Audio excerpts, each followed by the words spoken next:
Hello everyone, good morning সবাইকে। আজকে হচ্ছে শ্রাবণ মাসের চতুর্থ সোমবার। আমি এই শাড়িটা পরে বাবাকে পুজো করবো। এই শাড়িটা হচ্ছে আমার ঠাম্মির অনেক স্মৃতি জড়িয়ে আছে। আমার ঠাম্মি যখন বেঁচে ছিল এই শাড়িটা সবসময় পরতো ঠাম্মির স্মৃতি হিসাবে শাড়িটা রেখেছি আমি পরি মাঝে মাঝে। আজকেও পরলাম পুজো দেবো বলে।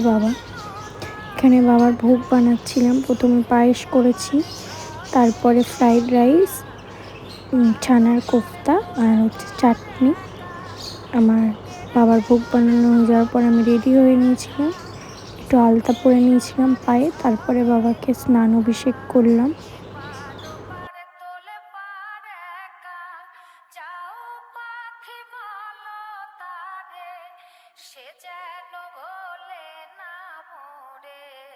সুখে থেকো, ভালো থেকো, মনে রেখো এ আমারে।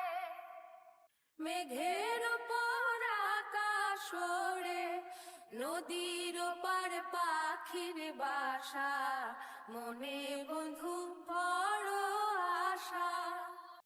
মেঘের উপর আকাশ ওড়ে, নদীর ওপার পাখির বাসা, মনে বন্ধু বড় আশা।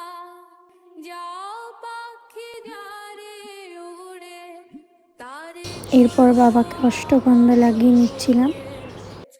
চলে যায় দেখবো তারে, মন চলে যায় অদূর দূরে। যাও পাখি বলো তারে, সে যেন ভোলে না মোরে। তারপর নীলকণ্ঠের মালা দিয়ে বাবাকে সাজিয়ে নিলাম। আমার আকন্দর মালা থেকে নীলকণ্ঠ মালাটা সব থেকে ভালো লাগে, কি সুন্দর লাগে।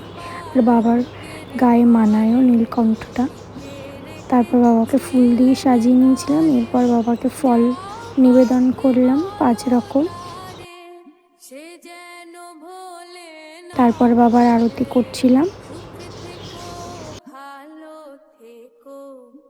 তারপর এখানে পুজো সম্পূর্ণ হলো আমার। আজকে আমি ফ্রাইড রাইস খেতে পারবো না, কারণ আমি যেদিন পুজো করি সেদিন চালের জিনিস খাই না, পরের দিন খাবো। আজকে আমি দই আর কিছু ফল খেয়েছিলাম, ব্যাস। আজকের ভিডিওটা এইটুকুনি। সবাই ভালো থেকো। হর হর মহাদেব।